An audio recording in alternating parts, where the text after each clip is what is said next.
Welcome back. Part 2 of today's show. Thanks for listening. The season opening day, Sunday and Monday. They're watching, right? They're not listening. They could be Watching. They could be They could listening. be listening. They could be listening to you. But we're not ready. We broadcast. We do. We're We are on We were TV. talking about that. We're not on no TV. I mean, Well, you we're can not on watch TV. us. We're on But you can YouTube. watch We're on us. YouTube. It wasn't even on ESPN3, by the way. I know. Okay. The season starts. Finally, yeah. Traditional baseball. Yes. First game of the season, Sunday, 1 o'clock in the afternoon, at that long-standing powerhouse tradition, Tampa Bay Rays. Rays. They get to open up the season. You know, it's been your team in baseball since 1998. And opening day, the Cincinnati Reds, which traditionally were always the starter. Always. They play on Monday afternoon at 4:10. Not only do they not open on the first day, they're probably about the 10th game of the second day. And then the other part that I kind of always baffles me too is you open the season on Sunday, and those 3 games, those 6 teams get the day off on Monday because you don't want to interrupt the other team's opening day. So now all of a sudden you play, you have an off day, and they've been doing that. For a It while. takes like a week to get the first 3 games of the season in. It's ridiculous. You know, and then finally they get into the roll, But the game that intrigues me. Why starting on Sunday? Yeah. Why start on Sunday? Let's just, before you get to the game that intrigues you, explain to me why you need to start the games on Sunday. Well, I guess because it's, April? Saturday's the Saturday's the- NCAA Saturday's the- semifinals, Saturday's and Monday April the 1st. night is the NCAA The championship finals, yeah. game. And baseball, I think, is somewhere. Football's up here, and then NCAA football, and then basketball, But why not play them on Saturday? When Good kids question. are No, you when start kids on are Tuesday. when kids are You get out of school. You get out of school for opening day. You should. Or at least you get to take your little transistor radio with the wire going up into this, so the Yeah. teacher says, and you think you got caught because all of a sudden you go, yes! And then the teacher says, did the Cardinals score, Julio? And you know she's kind of interested in the game too, because every kid, But no, class is half full because half the kids got to stay home or go to the they game to still go make watch transistor opening day. radios? What's that? Do they still make transistor radios? No, I don't think so. Yeah. I don't think they make those. But Julio, that was, not everybody got to grow up in St. Louis. No. so Some of us grew some up. of us didn't get that experience. Gainesville. No, Gainesville. Yeah. But it was. And the one on Sunday, the game that kind of intrigues me, even though, is I like watching Baumgartner pitch. And he's going up against Greinke opening day at Arizona, the Giants, and basically are the Dodgers going to get competition? And we get to see it right out of the gate. But Greinke didn't have a good spring. No, he didn't have a very good. There's 4 or 5 guys I think that were shocking, but Greinke, he's got like a 5 ERA this spring. He just has started hitting 90 on his fastball, and I think after paying $200 million, which is what the Diamondbacks His did. velocity's been dropping a lot has. over the last 5-6 And years. I wonder, I know when the Dodgers got him several years ago, and they thought it was going to be the second coming of Koufax and Drysdale with Clayton Kershaw there, and it didn't pan out, and he's in Arizona now. Is he on the way down? Because for a while he was the guy, and it's such a roller coaster anyway. But you got to get higher than 91. And last year his ERA, I think last year was around 4.5. And the Diamondbacks paid some bucks for him. Big, $200 million. Do you hear what you just said? What? You got to get to 91. In the majors, I think you do. I mean, I think it's more important to know how to pitch than your speed. I think it's too The much about average, speed. I was actually looking at But- that. The average fastball in baseball is 93 miles an hour. You've got to get to 91. The average baseball speed in baseball is 93 miles an hour. So has the gun gotten better or have the arms gotten better? The arms are strong. the arms are stronger. Okay, so if the arms are stronger, then why is it that the guys who can pitch can still pitch? Right, but the guys, right, exactly. I remember, and I think All right, I so said here's this my one. point. That's a good point. Here's my point. You say that he's struggling to get to 91. Right. All right, Greg Maddux, in the latter part of his career, Never got to 90. never hit 90 Right. and still beat people night and day. The stat is up in the Gator And he's Locker. one of the top 3 pitchers of all time, Eddie. But he learned how to pitch. The point is that these guys are not learning how to pitch because they just throw it hard. It's they different. just I remember, throw it and hard. I told you that I said this Number two in rant. one of these last shows. Not my no, rant. it wasn't a rant. It was I'll never forget when I left the Marlins and went to the Dodgers, and we were talking about Nomo making a comeback and everything like that. And these Dodger guys, some of the guys had covered him and everything like that. And then, one of the Japanese writers says, "No understand why people no hit Nomo. Nomo throw fastball, swing. Nomo no throw fastball, no swing. And it's that easy to hit him. The only problem is when he's throwing that fastball and it's effective, you don't know when the other one's coming and you start swinging and all of a sudden you swing over that forkball or whatever it was that he threw. And that's the problem with Greinke. If the velocity is not there, he's got the stuff, but people will lay off of it because I'm not saying that. I'm just simply saying if you can pitch, if you can move the ball in and out and up and down, if you can get people to get off stride, if you can mix in one that's 84 and one that's 89, you can be as effective at 84 and 89 as you can be at 91, and you don't have anything else to go with it. If you don't throw 91, you got to learn to pitch. And people aren't learning to pitch today. All they're learning to do is go out and throw the ball hard. Sure, but that's what's being recruited. That's what's being I looked at. understand that. That's what the coaches want. That's what the draftees want. I understand it. I don't understand it, but I Learning how understand to it. pitch is no longer a requirement. I know. It's give me the tools, and I'll make you a major league pitcher. And then There's what no does make you a major league pitcher. Sure, You can throw the ball hard. That's not that's being a it. major And league you pitcher. pitch for 5 years, and when the velocity is not there, And then you're done. They've got 10 more coming up. Yeah, you got guys that are like that. We're talking about I'm Greinke looking- at 91, and you're worried about him at 91. Come on. I mean, 5 years ago, he would have been one of the harder throwers. Right, but look at what's his face, and I'll never forget the dude with the beard and mustache. The Braves, both you Braves fans. His last name I Grabowski? want to started with an M. I want to say the guy who threw more opening day games and even more than Necro. For the Braves? Yeah, blah, blah, blah, blah, blah.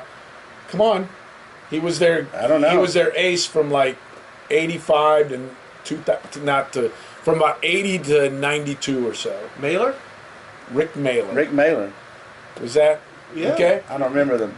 I don't remember having a beard. Yeah, but okay. I'll take your word for it. Go ahead. All right. Okay, he and you used to look at opening day, and he was the guy going to be there opening day, and so was always going to be there opening day. Sure. And now I'm looking at the opening day pitchers, and I guarantee you half of them haven't been in the major leagues for 5 years. Probably. You just don't. Why? Because it's all about the arm. You give me everything you can.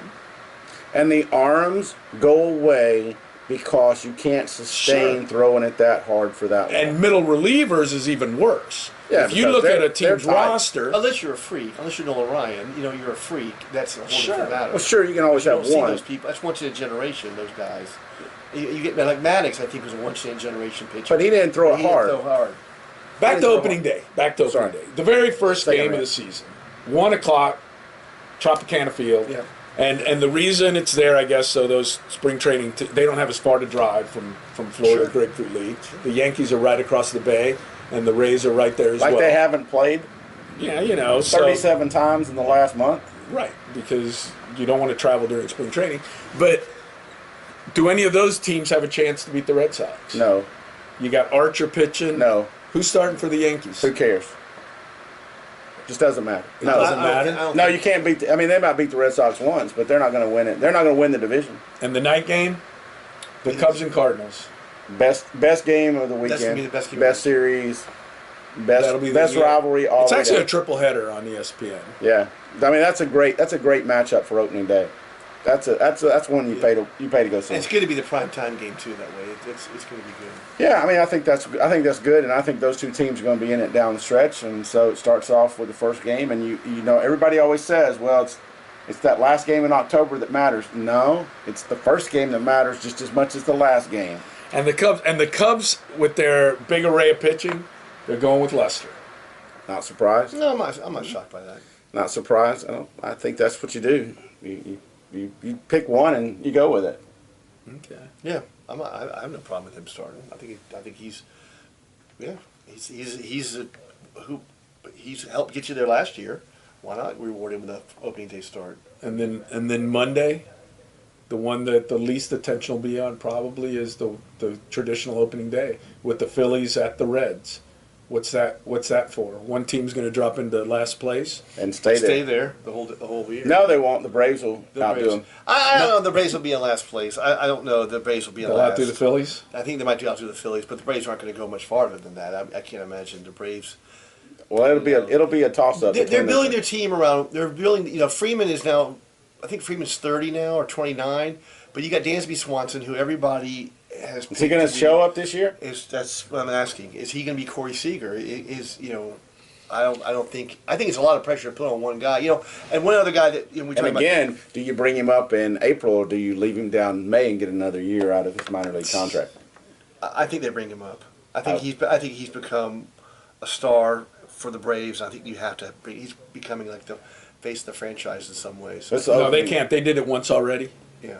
What they bring? They brought him up in September. They didn't bring him up last year. Not at all. No, he played there. I forget. If he he did call us a list. If he came up, okay, then they've burned it because when he starts spring training, obviously with the big club, whenever they option him down at the end of spring training, now it doesn't matter. Because they're talking about him being a rookie of the year candidate this year, so he's got to stay, I think. All right, and they got the Braves, by the way, Monday 1:00. At New York against the Mets. Tehran against Syndergaard. Is Tim Tebow starting? It's Syndergaard. Yeah, Syndergaard. Yeah, I love Tehran. It's you like Tehran? I do. I love Tehran. I think he's great. But it'll be interesting to see what the Braves do. Or the Mets. Look at the Mets. I mean, I think they could win the East. You were talking about those players that didn't do well. You've got Matt Harvey there and Matt Kemp. And Matt Harvey. Matt Kemp. As a Braves fan, a lot of Matts there. Matt Harvey, Matt Kemp, Matt Cain. Matt Kemp is a guy. He got traded last year to Atlanta. Not good, more doormat maybe, but it's a. He has 12 home runs in the last 50-plus games last year. You kind of think he's have a renaissance maybe and come back to the player he was before with the Dodgers. This year he's hitting .218 with no home runs in spring training. Matt Harvey, another guy who just. I know he's coming off shoulder surgery, but he has given 23 hits in about 18 innings. His fastball is in the mid-90s now. I think he hit 97 his last start. But and Matt Cain is a guy that for the Giants, he was their ace. You've got the Giants pitching, Lincecum and now Cain, who were the two big dogs for them. Cain's only thrown 240 innings since 214 when he had elbow surgery. And his ERA, I think this spring, is somewhere around 7, almost 8 right now. So it's going to be interesting to see. They were talking earlier. He's not even making the club this year. So we'll see. With those stats, it'd be kind of difficult. What have you heard of Strasburg? Strasburg opening the season against the Marlins, and obviously, like the Yankees are just going across Tampa Bay from Tampa to St. Pete to open the season. The Marlins and Nationals, who are down in South Florida. Mm-hmm. They're not playing in Miami. They're going to go to Washington to open up the season. And usually... Well, that makes sense because the weather will definitely be better in Washington than it will be in Florida. This time of year. And and then by the time they play in Florida, it'll be the... Strasburg's a guy like... 105. Strasburg's a guy in 2000... somebody collects cards like, me. Strasburg's a guy that in 2010 when he was a rookie... I mean, who was hotter than Steven Strasburg? Right. Exactly. And now, it's almost like who? Stephen who? I mean, and it's what you said. After about 5 years, who's next? And I think you begin the wear and tear on the arms. I don't think you can sustain that. Guys like Maddox and others who threw, didn't not max every pitch, and I think that's where guys are right now. Is they're throwing max most pitches, so there's no way they can hump up on a fastball, as we used to say. Where you threw the ball when you max out. You now can't max out when you're maxing out every. Yeah, exactly. So and I think that puts undue stress on the arms. And as hitters, okay, the only thing I got to worry about is them taking something off of it. They're not going to add something to it. So you get your timing down, and I think that's why in spring training you see a lot of guys with ERAs that are jacked up. Because guys are going up there, and even guys at AA and AAA can hit a major league fastball if that's the only thing they're seeing. And that's what most people are seeing, truthfully, as you get there. They're not going to throw a lot of breaking balls. They throw them in the pen, but they're not going to throw them in the game. And so you see that, and their stats get elevated. And then you go into real baseball, once you flush all those stats, and then you see who rises to the top. Now, it'd be interesting to see if that's the case or if there's a real problem, and these guys are on the, not all those guys are on the back end of their careers Sure. as well. So, that's not surprising that they struggle because of that. Well, Soler, with the Royals, the Cubs dealt him last year, and he's had an abysmal swing. He's at 143. He struck out 37% of his at bats this spring so far. That's Tebow-esque.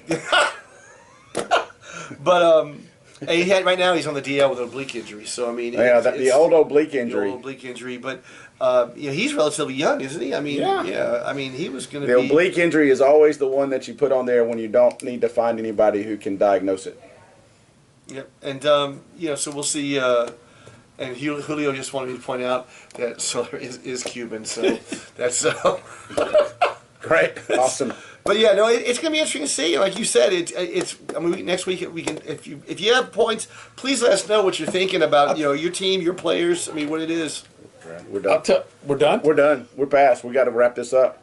Okay. Yu Darvish coming back, pitching opening Another day. guy that was like, oh my gosh, he's Mr. Everything, and He's put together a pretty decent career. yeah, he You know has. that? He Well, has. hey, we'll talk more Very about nice it next kid. week. We're out of time. That's it? We got to go. You get a chance, go play baseball this Play week. ball. If not, be there watching Watch ball. opening day this weekend. Let us know what you think.